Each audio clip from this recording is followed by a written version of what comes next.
Assalamualaikum warahmatullahi wabarakatuh. Kembali lagi di channel Radio Horor. Untuk kisah kali ini masih melanjutkan dari kisah yang sebelumnya, sebuah kisah dari tulisannya Azhar Renka Sigit. Dan untuk kisahnya yaitu sebuah kisah yang berjudul Kusen Pintu Rumah Mbak Warsa. Dan sebelum kita lanjut ke ceritanya, tekan dulu tombol like video ini dan jangan lupa tekan juga tombol subscribe channel ini dan nyalakan juga lonceng notifikasinya agar tidak ketinggalan cerita-cerita lainnya dari channel ini.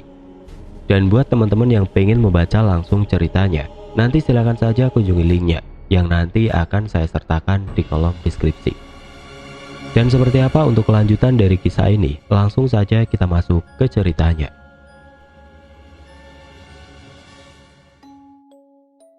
Informasi yang aku dapat dari bapak hanya sebatas cerita surat pamitan dan permintaan maaf Mas Bayu untuk ibu dan bapaknya. Juga pernyataan dia tidak mau menikah dengan Mbak Arumi karena sangat mencintai Mbak Ambar. Cintanya ia bawa sampai dalam kematian. Kamu itu terlalu memikirkan urusan orang lain, Dok. Kepikiran sampai ke bawah mimpi. Bapak dengar dari Bule Surti, kamu sering lindur, ucap bapak. Iya Pak, tapi Mas Bayu dalam mimpi saya itu tampak nyata sekali Pak. Kamu tahu dari mana perkara surat itu? Begitu Pak Ade Jayadi menemukan Bayu sudah jadi jenazah, terus lihat surat itu ada di lantai, langsung Pak Ade kantongi. Yang tahu perkara surat itu sementara ini baru Pak Ade Jayadi, Bapak dan pihak kepolisian. Bapak baca sendiri surat itu? Tidak menjawab pertanyaan Bapak, aku malah terus bertanya. Enggak, Nduk, Bapak nggak baca sendiri. Bapak hanya diberitahu seperlunya oleh Pak Jayadi saat Bapak mengantar Pak Ade ke kantor polisi. Bapak ada di luar ruangan di mana tempat Pak Ade dimintai keterangan. Surat itu ditunjukkan hanya untuk memperkuat bukti kalau memang Mas Bayu murni bunuh diri. Lalu surat itu sekarang ada di mana Pak? Ya Bapak nggak tahu Tondo. Kamu ini sudah kayak polisi saja, suka interogasi orang, ucap Bapak. Aku cuma nyengir kuda poni dong biar imut. Sudah, kamu istirahat biar cepat sembuh, jangan sakit, nanti ngerepotin Bule Surti terus, timpal Bapak. Bapak keluar dari kamarku dan aku melanjutkan istirahat. Agak mendingan setelah minum obat dari dokter. Tidak terasa matahari sudah mulai condong ke barat. Ini hari ketiga setelah meninggalnya Mas Bayu. Banyak desas-desus beredar di antara warga kampung. Jalanan di depan rumah Mbak Warsa tidak berani dilewati kala malam tiba. Bule Surti tampaknya juga akan memilih tidur di sini. Biar nanti bule tidur di ranjangku. Aku bisa tidur di kasur lantai depan TV. Sebuah pukulan teramat besar untuk keluarga Pak Ade Jayadi. Ditinggalkan seorang anak, pernikahan yang tidak jadi dilangsungkan, dan kini jadi bahan gunjingan warga tentang arwah penasaran Mas Bayu. Sehabis adzan asar, ku dengar seseorang mengetuk pintu. Bule Surti memanggilku. Duk, ada temanmu nih. Aku melangkah keluar dengan wajah kucel dan rambut acak-acakan. Maklum seharian hanya tiduran. Ya Allah, itu anak gadis bentuknya kayak gitu, celoteh Anjani. Dia menepati janjinya untuk datang main ke rumahku. Aku sakit, sudah langsung masuk kamarku aja, jawabku. Kami berdua memang sangat akrab, saking akrabnya disebut konco kental kayak umbel. Aku mencoba membuka obrolan mengenai Mas Bayu yang jadi arwah penasaran. Jum, panggilan sayangku kepadanya. Mas Bayu jadi hantu gentayangan, sudah tahu. Dia menghela nafas panjang, agak ragu untuk menceritakan, tapi kemudian dia mulai berbicara. Aku sekeluarga ini sebenarnya juga diteror, mulai dari pintu diketuk, tapi tidak ada orang. Mbak Ambar yang teriak-teriak saat malam hari karena katanya melihat Mas Bayu duduk di ruang tamu, dan yang paling parah lagi, tiba-tiba dia berhenti bercerita. Teruskan Jum, penasaran ini, desakku. Aku buatkan minum dulu toh, cerita nggak dikasih minum yo kering tenggorokanku, ucapnya. Sorry, lupa aku, sambil nyengir ala kuda poni. Es putri sari rasa jeruk manis yang manisnya kayak aku, ucapnya. Eleh, biasanya ya es teh, jawabku. Yowis seadanya, jangan lupa sekalian pisang goreng, tempe keripik ketela pohon, rengginang di kaleng kongguan, ujarnya. Lapar apa doyan? Jawabku. Seteko es teh manis dan cemilan ala kadarnya tergeletak di lantai kamar beralaskan karpet. Kusiapkan seperti sesajen buatnya biar mau bercerita. Kemudian ia melanjutkan ceritanya. Sejak kematian Mas Bayu, teror sering terjadi di rumahnya. Yang paling membuat Mbak Ambar shock adalah sering terdengarnya suara Mas Bayu memanggil Mbak Ambar setiap malam dari balik jendela kamar. Dek, dek, dek. Begitu berulang-ulang dengan suara parau yang terdengar mengerikan. Tidak hanya itu, ternyata Mbak Ambar juga sering memimpikan Mas Bayu. Ia sering mengigau dan ketika bangun, peluhnya sudah membanjiri dahi dan tubuhnya gemeteran. Anjani tidak menceritakan detail perihal mimpi Mbak Ambar, tapi kemudian ia juga bercerita. Hubungan Mbak Ambar dan Mas Bayu sudah berakhir sejak 2 minggu sebelum rencana acara akad nikah itu. Mbak Ambar menemukan foto bukti perselingkuhan Mas Bayu dengan Mbak Arumi dari teman Mas Bayu bernama Mas Iwan. Mas Iwan anaknya Putoha yang didatangi arwah penasaran Mas Bayu yang kemarin juga dibicarakan oleh Bu Sri dan salah seorang ibu-ibu di warung Bagiem. Mbak Arumi yang dari kota lain itu adalah temannya Mas Iwan yang dikenalkan kepada Mas Bayu saat datang di sebuah acara hajatan anak perempuan Putoha. Mbak Ambar tidak setiap hari berada di rumah karena bekerja di luar kota. Saat perkenalan itu Mas Bayu datang ke hajatan sendirian. Disitulah awal mula Mas Bayu berkenalan dengan Mbak Arumi, kemudian menjalin hubungan layaknya kekasih. Karena Mbak Ambar yang sudah terlampau kecewa dengan Mas Bayu, ia menutup segala akses komunikasi dengan Mas Bayu. Kemudian aku bertanya lagi kepada Anjani. Kamu tahu perihal surat yang ditulis Mas Bayu sebelum dia meninggal? Surat? Dia balik bertanya. Iya surat. Surat yang isinya permintaan maaf dan pernyataan kalau Mas Bayu cinta mati dengan Mbak Ambar. Kalau detail suratnya aku nggak tahu. Mbak Ambar tidak pernah cerita mengenai surat. Mbak Ambar sudah memutus komunikasi sejak tahu Mas Bayu selingkuh. Nomor telepon Mas Bayu juga diblokir dari daftar kontak Mbak Ambar. Mbak Ambar juga berganti nomor telepon. Mas Bayu pernah mendatangi tempat kerja dan tempat kos mbakku di kota X, tempat ia bekerja, tapi Mbak Ambar memilih menghindar, ucapnya. Aku diam menyimak dengan seksama. Kamu tahu sendiri, mbakku, kalau sudah marah ya begitu, keras kepala, gak mau mendengarkan alasan apapun. Suara azan maghrib berkumandang, langit sudah tampak mulai gelap. Loh, wis maghrib ae, ujarnya. Ya sudah, sholat dulu di sini aja. Tapi nanti aku antar pulang ya, aku takut, jawab Anjani. Walah, orang galaknya seperti cabai setan, kok takut setan? Setannya yang takut sama kamu. Aku menggodainya. Dia hanya memukul pundakku. Walaupun sakit demi sahabat umbelku ini, aku rela mengantarnya pulang. Kami terpaksa melewati rumah Mbak Warsa karena tidak ada jalan lain. Kalau mau lewat sawah dan ladang juga bisa, tapi ya sama seremnya. Gelap, gak ada lampu penerangan. Kami bisa berjalan kaki kalau hanya masih satu kampung. Duh, kok ya harus lewat sini malam-malam? Kebanyakan cerita dari tadi sih, ujarnya. Suara gesekan ranting dan daun-daun di situasi teror seperti ini terasa mencekam. Suara burung gagak malam pun juga jadi membuat jantung deg-degan. Kami berdiri tepat di depan rumah Simba Warsa. Rumah Bule Surti kosong karena beliau ada di rumahku. Hanya lampu terasnya yang menyala. Tidak berselang lama, terdengar suara seseorang membuka pintu rumah Simba. Krek.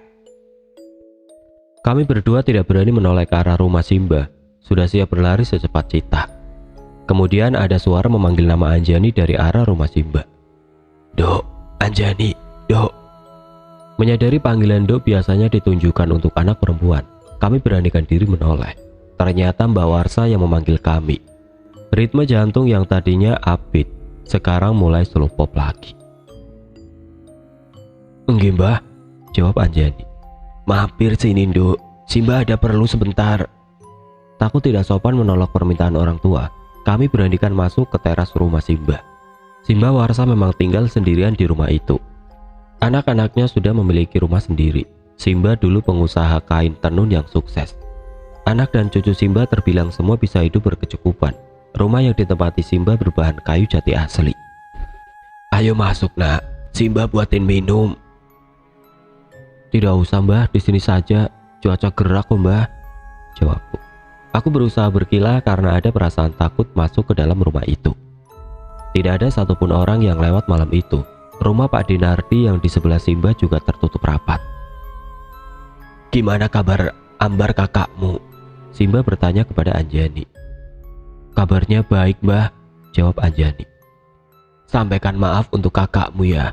Bayu punya salah sama Ambar." "Iya, Mbah."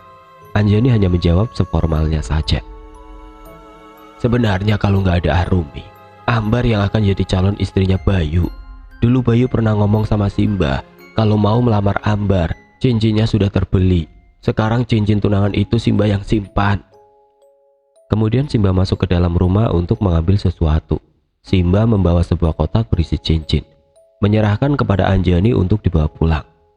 Menurut Simba, lebih baik cincin itu diberikan kepada Mbak Ambar karena memang hal itu yang diinginkan Mas Bayu. Setelah kami rasa maksud Simba sudah tersampaikan, kami buru-buru berpamitan pulang karena masih ada sedikit rasa takut dengan rumah Simba itu. Untungnya tidak ada kejadian aneh selama perjalanan ke rumah Anjani. Tibalah kami di rumah Anjani. Mbak Ambar masih di rumah. Sejak kabar kematian Mas Bayu, rupanya Mbak Ambar mengambil cuti dari tempat kerjanya.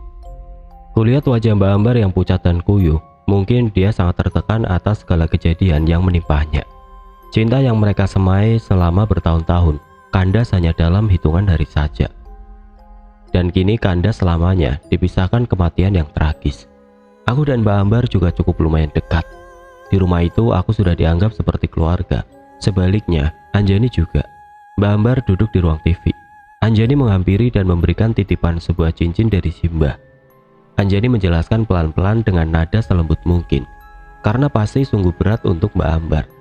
Aku yang hanya melihatnya saja ada rasa iba dan prihatin. Cobaan hidup manusia di dunia memang beraneka rupa. Kemudian kulihat Mbak Ambar membuka kotak cincin itu. Diamati seksama. Sekilas kulihat ukiran nama di balik cincin itu dari tempatku duduk. Mungkin memang nama Mbak Ambar yang ada di sana. Mbak Ambar mengembalikan cincin itu di dalam kotak, menutup wajah dengan kedua telapak tangannya. Wajah putihnya kini bersemu merah, seperti ia ingin menahan tangis, tapi tidak kuasa. Pecah sudah tangisnya kala itu. Anjani memeluk kakaknya, mengusap lembut punggung kakaknya. Tidak ada kata penenang yang sanggup kami lontarkan. Kami terdiam bersama, tidak mampu berkalimat apapun, hanya bersama menikmati kesedihan.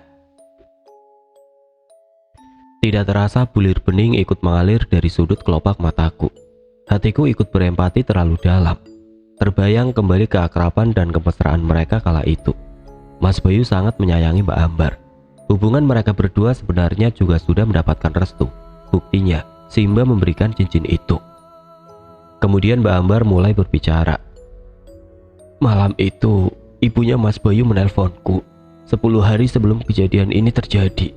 Tetapi 4 hari sebelumnya, aku memang sudah tahu perselingkuhannya dengan Arumi. Kami ribut besar. Aku sangat kecewa dengannya kala itu, hingga aku memblokir semua akses komunikasiku dengannya." Mata merah berair itu mencoba menerawang setiap peristiwa. "Saat itu aku baru saja pulang dari pabrik. Tubuhku lelah karena banyak pekerjaan. Aku baru saja pulang sekitar pukul 9 malam. Pabrik sedang kejar target produksi. Karyawan terpaksa harus lembur setiap hari. Ibu Mas Bayu menelponku untuk berkata, aku harus mengikhlaskan Bayu. Bayu sudah tidak mungkin jadi calon suamiku. Ibu Mas Bayu juga meminta maaf padaku. Sungguh ia juga kecewa dengan yang sudah diperbuat anak lelakinya. Runtuh sudah perasaanku untuknya, seperti puzzle yang sulit dirangkai kembali." Mbak Ambar kemudian juga menjelaskan, sebenarnya kala itu dia akan mulai melunakkan hati, mencoba membangun komunikasi kembali, bicara dengan mengedepankan logika daripada perasaan marahnya. Tapi Ibu Mas Bayu lebih dulu memberitahu sebuah perihal yang juga sangat membuat keluarga mereka terkejut. 10 hari sebelum kejadian bunuh diri, keluarga Mbak Arumi datang ke rumah, menjelaskan hubungan yang sudah dijalin anak perempuannya dengan Mas Bayu sudah melampaui batas norma dan agama. Menurut penuturan pihak keluarga, Mbak Arumi hamil anak Mas Bayu. Sudah masuk bulan ketiga benih itu tersemai di rahimnya. Saat dikonfrontir keterangan dari pihak keluarga Mbak Arumi, Mas Bayu mengaku memang sudah melakukannya, tapi tidak berniat sampai jadi seperti ini. Kejadian itu sudah sangat membuat orang tuanya malu.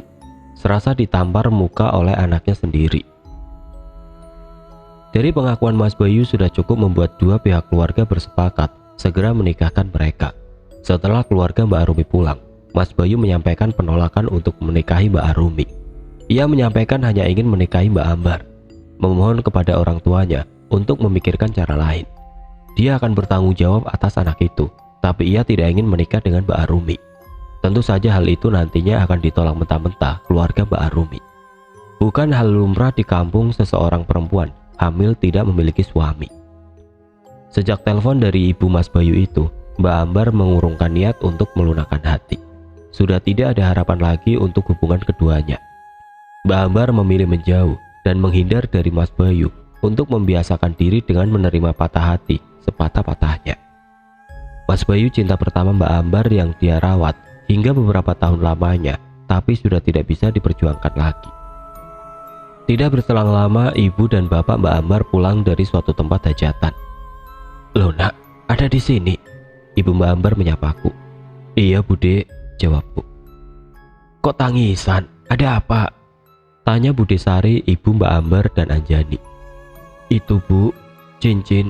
Si Mbak Warsa tadi memberi cincin titipan dari Mas Bayu untuk Mbak Ambar," jawab Anjani. "Mbak Warsa, cincin.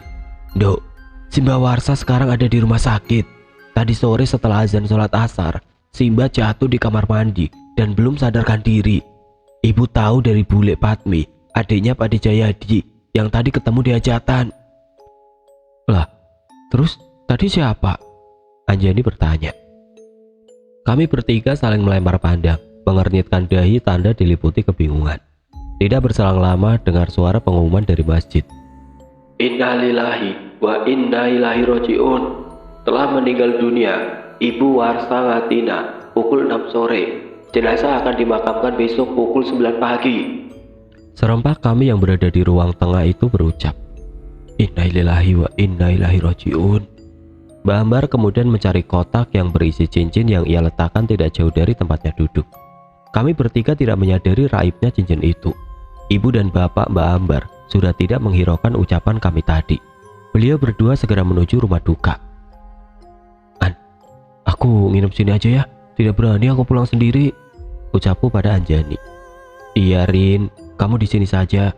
Aku juga takut kalau hanya berdua saja di rumah sama Mbak Ambar." Mbak Ambar mengangguk. Tanda tidak keberatan aku menginap di rumah mereka.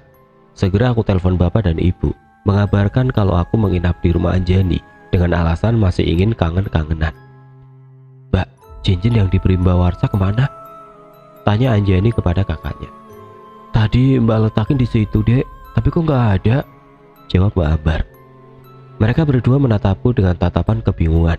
Aku hanya bisa menaikkan pundakku, tanda tidak memahami situasi ini. "Dulu aku juga sempat didatangi Mas Bayu, hampir mirip seperti ini. Anggap saja mereka sedang ingin pamitan sama kita Mbak. Wallahu alam bisawab. Allah maha mengetahui segala yang tampak dan gaib," ujarku. "Kita doakan saja ya Mbak, almarhum Mas Bayu dan almarhumah Mbak Warsa. Besok kita ke sana untuk takziah," ucap Anjani kepada kakaknya. Betul, ucapku. "Jangan bergurau terus, nanti tak daftarkan Sri Mulat loh," ucap Anjani kepadaku. Aku cuma nyengir dan berkata, "Ben gak sepandeng Jum. Sholat isya dulu aja yuk, jamaah aja lebih enak, terus kita tadarus bentar," ujarku. Jamaah lebih enak daripada sholat sendiri di situasi seperti ini, mengurangi resiko ketakutan karena ambil wudhu sendirian di belakang. Pokoknya harus sama-sama terus, ditambah kejadian yang baru kami alami cukup membuat bulu domba merinding. Bulu kuduk maksudnya.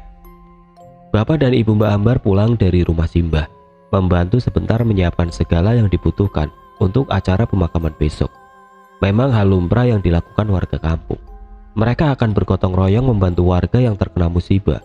Beliau berujar, penyebab Simbah meninggal karena Simbah mengalami serangan jantung saat akan mandi, kemudian terjatuh di lantai kamar mandi di rumah Pak D Jayadi. Sejak meninggalnya Mas Bayu, Pak D membujuk Simbah untuk tinggal di rumahnya, biar lebih mudah merawat Simbah, karena dulu Mas Bayu lah yang sering menginap di rumah Simbah Warsa, menemani dan menjaga Simbah yang sudah berumur sangat senja. Malam ini kami bisa tidur dengan sedikit lebih tenang. Tidak ada gangguan apapun, hanya suara tokek yang agak berisik dan suara ngiung-ngiung nyamuk nakal. Mbak Ambar juga tampak tenang. Ini malam paling normal bagi kami sejak meninggalnya Mas Bayu. Sepertinya kami memang harus sering-sering mengaji. Suara azan subuh mengiringi matahari menampakkan diri dari peraduannya di ufuk timur. Aktivitas di rumah sudah dimulai sejak subuh. Ibunya Anjani memasak sarapan untuk kami. Pakde sholat subuh berjamaah di masjid. "Gimana tidurnya, Nduk? Nyenyak?" tanya ibunya Anjani kepadaku. "Alhamdulillah nyenyak, Bude," jawabku.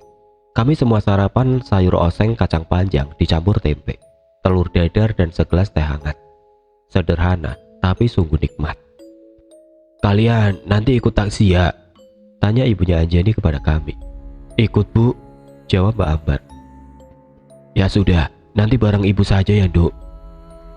Setelah sarapan kami berempat berjalan kaki ke rumah Pakde Jayadi. Tidak menyangka takdir Simba seperti ini. Di rumah Pakde Jayadi sudah tampak ramai orang. Tenda juga sudah dipasang sejak malam.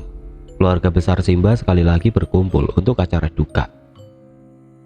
Ibu Anjani segera membaur dengan ibu-ibu lain yang sudah ada di sana lebih dulu, termasuk ibuku. Kemudian ada seseorang menghampiri kami. Bude Jayadi berjalan lemah ke arah kami dengan menggenggam sesuatu di tangannya. "Siang hari sebelum Simba jatuh terkena serangan jantung.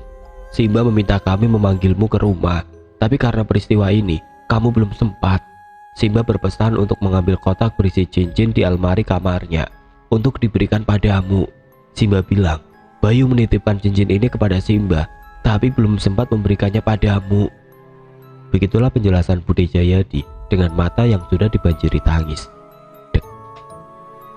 Spontan jantungku berdentum keras. Jangan-jangan aku ikut sakit jantung. Bagaimana cincin itu ada di Bude Jayadi? Bukankah semalam kami sudah menerimanya? Kegilaan macam apa ini? Kami bertiga hanya bisa bersandar lemah di kursi. Mbak Ambar kembali menangis di sana. Pilu hatinya harus menerima kenyataan, kehilangan cinta dan harus mengikhlaskan semuanya. Dari ramainya tamu yang bertakziah, dan diantaranya laki-laki dengan tubuh tinggi, berkulit putih, mengenakan kaos hitam menghampiri kami. "Aku ingin menyampaikan sesuatu padamu, tapi tidak di sini," ucap Mas Iwan kepada Mbak Ambar. Mas Iwan ini teman Mas Bayu dan Mbak Ambar sejak kecil. Dialah orang yang pertama kali mengenalkan Mbak Arumi kepada Mas Bayu beberapa bulan lalu di acara nikahan adik perempuannya. "Mau menyampaikan apa?" tanya Mbak Ambar. "Nanti selepas acara pemakaman, aku boleh ke rumahmu," ucap Mas Iwan. "Iya," jawab singkat Mbak Ambar mengakhiri pembicaraan mereka. Aku dan Anjani hanya saling berpandangan. Aku terdiam tidak bertanya lagi perihal apapun, karena Mbak Ambar pun juga belum tahu apa yang akan disampaikan Mas Iwan. Saat itu otakku dipenuhi pikiran tentang Mas Bayu, Mbak Ambar, Mbak Arumi dan Mas Iwan. Ada apa dengan mereka berempat? Cerita kali ini diceritakan dari sudut pandang Ambar. Aku duduk di kursi paling belakang di antara warga kampung lain yang bertakziah. Kotak cincin yang semalam raib kini kembali ke tanganku dengan diawali kejadian tidak masuk akal. Sengaja aku duduk di paling belakang. Aku tidak suka tatapan belas kasihan orang. Tatapan itu malah membuat nafasku sesak. Jantungku serasa semakin diremas. Saat aku akan beranjak dari tempatku duduk untuk kembali pulang, karena pemandangan yang ada di depan mataku semakin membuat pilu. Teringat tenda hajatan yang berubah jadi tenda duka cita kala itu. Kurang puas dia menyiksaku dengan harus mengikhlaskannya menikahi perempuan lain. Tapi dia juga memaksaku mengikhlaskan dirinya untuk selamanya. Tampak dari kejauhan Iwan mendatangiku dengan tatapan sayu. Sesungguhnya aku harus berterima kasih padanya, karena dia yang mengungkapkan kebenaran untukku. Jika kala itu aku tidak tahu perihal hubungan Bayu dan Arumi lebih dulu, aku mungkin sudah depresi saat menerima telepon ibunya Bayu. Bayu sungguh lihai menutupi segalanya dariku. Aku merutuki kebodohanku dengan selalu percaya padanya. "Aku ingin menyampaikan sesuatu padamu, tapi tidak di sini," ucap Iwan kepadaku. "Mau menyampaikan apa?" tanyaku padanya dengan suara lemah. "Nanti selepas acara pemakaman, aku boleh ke rumahmu," ucap Iwan. "Iya," jawabku untuk mengakhiri pembicaraan. Aku segera menyudahi perbincangan dengan Iwan karena banyak tatapan bola mata yang menuju ke arahku sekarang. Aku tidak suka jadi pusat perhatian. Aku merasa mereka akan menggunjingku di saat aku tidak ada. Ambar perempuan menyedihkan yang ditinggal kawin kekasihnya. Jangan-jangan nanti susah jodoh karena takut anak laki-laki dari calon mertuanya bunuh diri seperti Bayu. Kalimat itu yang terngiang-ngiang di kepalaku. Prasangka yang kubuat sendiri yang justru akan semakin menyiksaku. Saat aku akan melangkah pergi, seorang perempuan berkerudung hitam dengan tubuh mungil dan senyum manis memanggilku. "Mbak Ambar," panggilnya. Kulihat dia agak berlari mengejarku dengan memegang perutnya. Arumi yang memanggilku. Ya, aku mengetahui dia Arumi, adiknya Bayu yang memberitahuku saat pemakaman Bayu waktu itu. Aku sengaja tidak berlama-lama kala itu. Aku tidak sanggup melihat Bayu yang sudah terbujur kaku jadi jenazah. Aku datang hanya untuk memastikan aku tidak sedang bermimpi. Bayu nyata memilih pergi selamanya dari dunia ini. "Mbak, maaf boleh bicara sebentar?" Tanyanya padaku dengan suara bergetar. Mungkin takut aku maki-maki di kerumunan banyak orang, tapi kuakui nyalinya besar. "Apa yang ingin kamu bicarakan?" Tanyaku dengan memasang sorot mata tajam dan ekspresi datar. Aku tidak akan memakinya. Bukankah dia lebih menyedihkan dariku? Aku hanya kehilangan kekasih. Dia kehilangan calon bapak untuk calon anaknya yang sekarang ada di dalam perutnya itu. Anjani dan Rinjani memandangku dengan tatapan khawatir. Mungkin mereka khawatir aku akan menerkam Arumi seperti serial drama di televisi. Aku tidak ingin membuang tenaga dengan melakukan perbuatan yang memalukan. "Kita duduk dulu ya Mbak. Kita numpang duduk di kursi rotan panjang di bawah pohon jambu di depan rumah itu saja," ucap Arumi sambil menuju ke arah rumah Bude Padmi. Aku mengikuti langkahnya. Tidak ada salahnya aku mendengar apa yang akan ia katakan. Anjani dan Rinjani paham memberi ruang privasi padaku untuk berbicara dengan Arumi. Mereka berdua pamit pulang lebih dulu. "Mbak mengalami kejadian aneh setelah meninggalnya Mas Bayu?" Tanyanya padaku dengan wajah ragu. "Iya," jawabku singkat. Dia cukup tahu diri untuk tidak terlalu banyak berbasa-basi dengan menanyakan detail kejadiannya. "Aku juga Mbak, sering didatangi Mas Bayu dalam mimpi. Ada Mbak Ambar juga dalam mimpi itu. Seperti isyarat aku harus menemui Mbak. Kita belum pernah berbicara seperti ini sebelumnya ya Mbak. Saat pemakaman almarhum Mas Bayu, Mbak hanya sebentar. Aku sendiri belum kuat kalau harus menemui Mbak saat itu. Aku tahu Mbak, hanya dari foto akun sosial media Mbak. Aku tahu sosial media Mbak itu pun dari Mas Iwan." Aku tetap terdiam dengan menjaga kontak mata dengannya. Tanda aku masih ingin menyimak apa yang dia katakan. "Aku hanya ingin minta maaf sama Mbak. Aku sungguh tidak tahu Mas Bayu sudah punya pacar. Mas Iwan bilang kalau aku suka teruskan saja kedekatan kalian. Mas Bayu juga tidak pernah menceritakan perihal hubungannya dengan Mbak. Aku baru tahu saat aku meminta pertanggungjawaban atas kehamilanku ini. Kami ribut besar saat Mas Bayu bilang tidak mungkin menikahiku karena dia punya pacar. Aku bingung, lalu bercerita pada kakak perempuanku. Kakakku lah yang kemudian berbicara dengan bapak dan ibuku. Kemudian sampailah kami ke rumah Mas Bayu untuk memberitahu orang tuanya dan meminta pertanggungjawaban.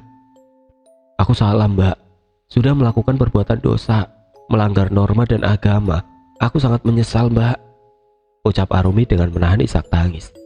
Aku menjadi iba padanya, tidak ada lagi perasaan marah atau dendam. Aku malah memikirkan bagaimana nasib anaknya nanti. Kuusap lengannya dengan lembut. "Aku sudah memaafkan, aku sebut ini takdir. Bayu mungkin memang bukan jodohku, meski aku lebih lama bersamanya," ucapku lirih padanya. Hatiku lebih memilih memaafkan dan berempati. Kupeluk Arumi dengan tulus. Ia masih terisak tangis. Gadis ini jauh lebih muda dariku. Umurnya mungkin saja belum genap 20 tahun. Terlihat masih seperti gadis polos yang lugu. Saat kami berpelukan, angin semilir datang membelai kerudung hitam kami berdua. Pohon jambu yang sedang berkembang, benang sari bunganya berterbangan dan berguguran di tubuh kami. Tidak berselang lama, mendadak tercium aroma bunga melati yang ikut terbawa semilir angin yang berhembus lagi untuk kedua kalinya. Kulihat sekelilingku, anehnya tidak ada tanaman bunga itu di sekitarku. Aku tidak lagi terlalu memikirkan hal janggal yang baru saja terjadi. Aku lebih fokus pada Arumi. Sesaat kemudian kulihat tangisnya reda, meski ia masih tampak terisak mengatur nafas. Arumi berpamitan pulang. dan sesekali lagi kami berpelukan. Aku juga melangkahkan kaki pulang ke rumah, tidak lupa berpamitan pada keluarga yang berduka. Ada perasaan sedikit lega setelah berdamai dengan keadaan. Aku hanya tinggal menunggu kedatangan Iwan ke rumah. Aku masih penasaran dengan hal apa yang akan ia sampaikan. Cerita kali ini diceritakan dari sudut pandang Iwan. Kutunaikan mengantar jenazah Simba sampai ke tempat istirahat terakhirnya. Simba dimakamkan persis di sebelah Bayu, cucu kesayangannya. Di bawah rindangnya pohon Kamboja berkelopak kuning itu, mereka terbaring menghadap robnya. Aku hanya bisa berdiri terpaku, memandang pusara yang sudah dipenuhi beraneka warna bunga. Banyak kenangan manis bersama Simba. Biasanya sepulang dari pergi mengantar kain tenun ke toko-toko kain di seluruh toko di wilayahku, bahkan sampai luar kota. Simba selalu membawa oleh-oleh. Tidak lupa berpesan pada Bayu untuk membaginya padaku dan Ambar. Ya, kami bertiga sahabat sejak masih kecil. Ambar selalu suka mengikuti kemanapun kami pergi. Dia anak perempuan tangguh yang lebih suka bermain dengan anak laki-laki. Mencari ikan dan udang kecil di sungai, berburu keong sawah, bermain gundu dan layang-layang pun ia bisa. Tidak jarang ibunya memarahinya karena bajunya kotor dan badannya bau sinar matahari. Saat dia dimarahi ibunya, pasti dia selalu lari bersembunyi di rumah Simba. Simba hanya tersenyum geli saja. Tidak jarang Simba menyuruh Ambar untuk membantu memasak. Katanya supaya bisa tetap mengerjakan pekerjaan perempuan. Aku, Bayu, Simba dan Ambar sering makan bersama di meja kayu jati di ruang tengah rumah Simba. Kulangkahkan kaki pergi dari tanah basah berwarna merah ini. Ada hal mengganjal dalam hati. Setelah meninggalnya Bayu, banyak teror terjadi di kampung. Aku pun jadi salah satu orang yang didatangi Bayu. Ia duduk di sampingku sekitar pukul 11 malam, meminta rokok seperti yang sering ia lakukan semasa hidup dulu. Warung kopi Mas Gendut biasanya sangat ramai. Tapi saat kejadian itu hanya aku dan Mas Gendut saja yang berada di warung. Mas Gendut sampai harus menutup warung kopinya lebih awal. Tapi bukan karena teror, aku ingin berbicara pada Ambar. Aku merasa yang aku lakukan sudah tidak benar. Kulangkahkan kaki ke rumah Ambar. Setibanya di depan rumah Ambar, aku berdiam diri di luar pagar, menarik nafas panjang, menyiapkan segala konsekuensi yang akan aku terima. Tiba-tiba, seseorang menepuk pundakku. "Masuk Mas, kok malah diam di sini?" ucap Anjani. Aku hanya mengangguk. "Mau duduk di teras atau di dalam?" tanya anak itu padaku. "Teras saja, cuaca lagi gerah," ucapku. "Oke, aku panggilkan Mbak Ambar dulu," ucapnya sembari mempersilahkan aku duduk. Tidak lama Ambar muncul di hadapanku. "Mau minum apa?" tanya Ambar. "Nggak usah, aku tidak haus." "Rasanya lama ya kita nggak ngobrol. Terakhir kali saat kamu memberitahuku perihal Bayu. Biasanya kamu sering mengirimiku pesan.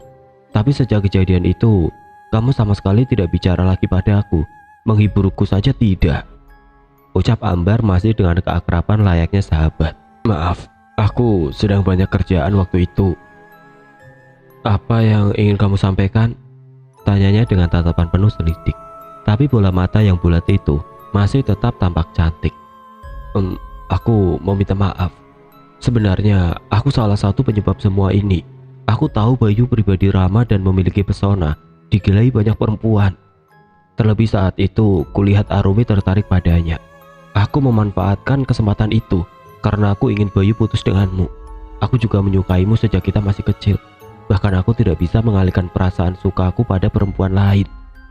Aku berbeda dengan Bayu yang lebih berani mengakui perasaannya padamu lebih dulu." Aku diam sesaat, mulai bingung merangkai kalimat. "Lanjutkan," pinta Ambar. "Jadi aku bujuk Bayu untuk menjalin hubungan dengan Arumi. Sebaliknya juga aku membujuk Arumi. Aku jadi comblang untuk mereka berdua. Sebagai sahabatmu, harusnya aku menghentikan mereka dari awal." Ambar tampak diam dan mulai kaku urat wajahnya. "Teruskan," ucapnya dengan nada datar. "Aku tahu Bayu tidak pernah melakukan hal kebablasan denganmu. Ia amat menjagamu. Aku tahu karena ia pernah bercerita padaku. Dia terlalu sayang dan menghargaimu. Jadi sangat sulit membujuk Bayu melakukannya dengan Arumi dalam keadaan normal. Sore itu kubuat dia setengah mabuk di warung kopi biasa kami nongkrong.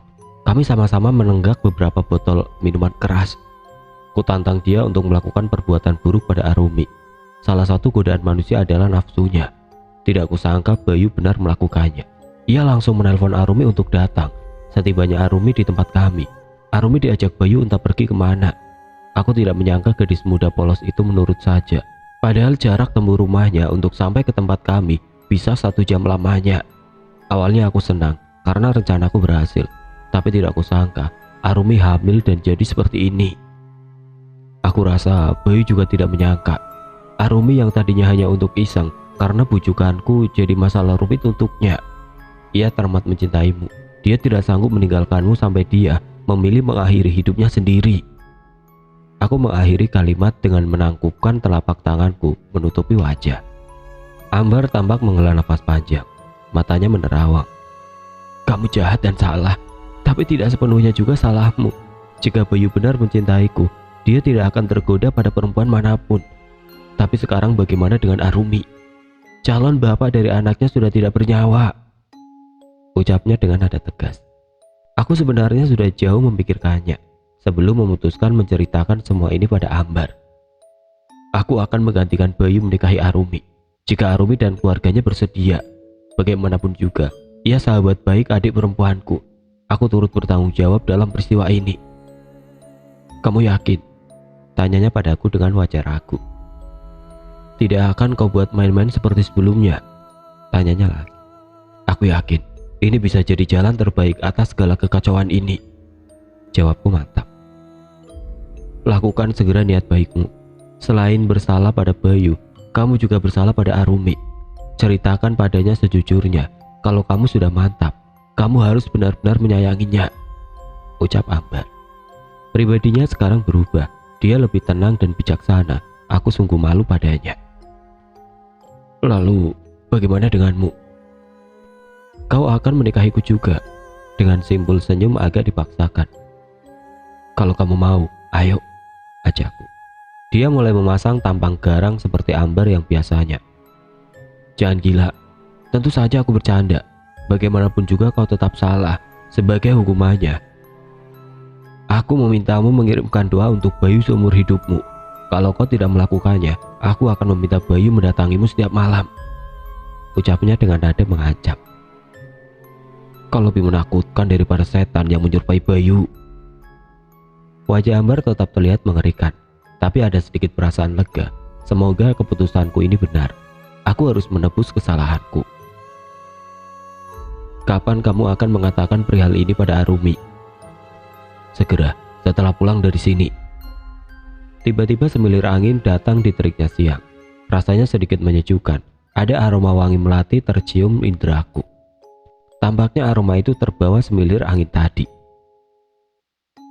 Bunga melatimu lagi mekar ya? Baunya wangi banget. Tanyaku pada Ambar. Melati? Tidak ada tanaman melati di rumahku. Aku melihat sekitar. Benar saja tidak ada tanaman melati di pekarangan rumah Ambar. Kulihat pekarangan tetangganya juga tidak ada menanam bunga itu. Lalu dari mana asalnya wangi melati itu? Setelah kematian Bawarsa, tahlilan terus dilakukan, baik di rumah oleh keluarga besar dan tetangga sekitar, ataupun jamaah di masjid yang dipimpin Ustadz Budi. Beliau juga pengasuh di pondok pesantren tidak jauh dari kampung ini. Ustadz Budilah yang mengusulkan kegiatan pengajian ini atas permintaan keluarga Mas Bayu. Kata bapak, setelah mendengar penjelasan Ustadz Budi saat ikut tahlilan dan selamatan di masjid yang diadakan karena munculnya teror Mas Bayu. Biang keladi segala teror waktu itu adalah jin Qorin. Qorin sudah ada sejak kita lahir. Karena itu, ada yang mengistilahkan Qorin itu pasangan kembar kita. Hanya saja ia bentuknya gaib dan tidak terlihat. Sebagai pasangan yang selalu mengikuti kita kemana saja. Sudah pasti, ia tahu betul apa yang kita kerjakan semasa hidup. Sehingga Qorin bisa menyampaikan keinginan-keinginan yang ingin disampaikan almarhum atau almarhumah saat hidupnya yang belum sempat terucap. Ibnu Mas'ud menceritakan, Rasulullah SAW bersabda, tidaklah salah seorang dari kalian melainkan ada pendampingnya dari golongan jin. Mereka bertanya, juga padamu ya Rasulullah. Ya, juga bagiku. Hanya saja aku telah mendapat perlindungan dari Allah sehingga aku selamat. Ia tidak memerintahkan aku kecuali kebaikan. Hadis riwayat Muslim. Jadi yang meneror warga adalah jin korin. Kemungkinan saat kejadian jin-jin di rumah Mbak Warsa itu juga dilakukan oleh jin korinnya Simba. Karena ketika seseorang sudah meninggal, maka dirinya sudah berada di alam kubur menunggu hari kebangkitan. Sejak sering dilakukan tahlilan dan tadarusan baik di masjid ataupun rumah keluarga mendiang Mas Bayu, teror sudah tidak ada lagi terjadi di kampung. Keadaan kembali kondusif. Rumah Simba dibiarkan kosong tidak berpenghuni. Tidak ada cucunya yang menggunakan rumah itu karena masing-masing sudah memiliki rumah sendiri. 3 tahun berlalu. Aku juga tidak tahu bagaimana ceritanya bisa Mas Iwan yang menikahi Mbak Arumi. Mbak Arumi melahirkan seorang anak laki-laki sehat. Tidak berselang lama Mbak Arumi juga hamil lagi dan memiliki bayi perempuan yang cantik. Mereka tampak jadi keluarga yang bahagia. Hari Raya Lebaran tahun ini aku bertemu Mbak Arumi dan Mas Iwan yang sedang repot menggendong buah hatinya yang masih kecil. Ini tahun terakhirku untuk menyelesaikan kuliah. Anjani juga sedang sibuk-sibuknya belajar dan menyiapkan tugas akhir. Terakhir aku dengar dari Anjani, Mbak Ambar sudah menerima pinangan seorang laki-laki. Kata Anjani, calonnya Mbak Ambar ini seorang tenaga pendidik di kota tempat ia bekerja.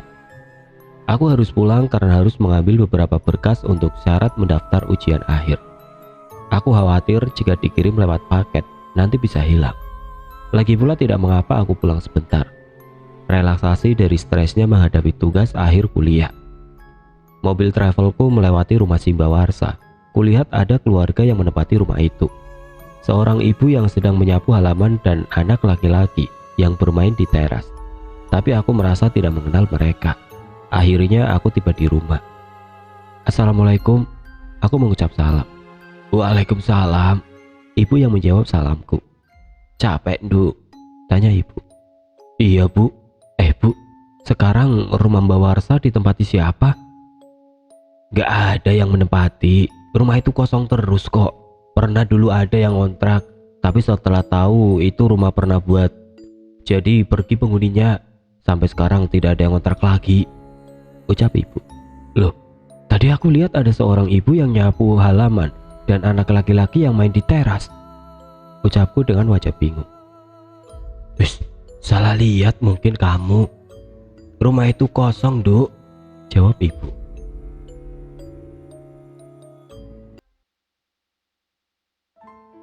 Oke teman-teman, sekian untuk kisah kali ini. Bagaimana menurut kalian tentang kisah ini? Tulis komentar kalian di kolom komentar.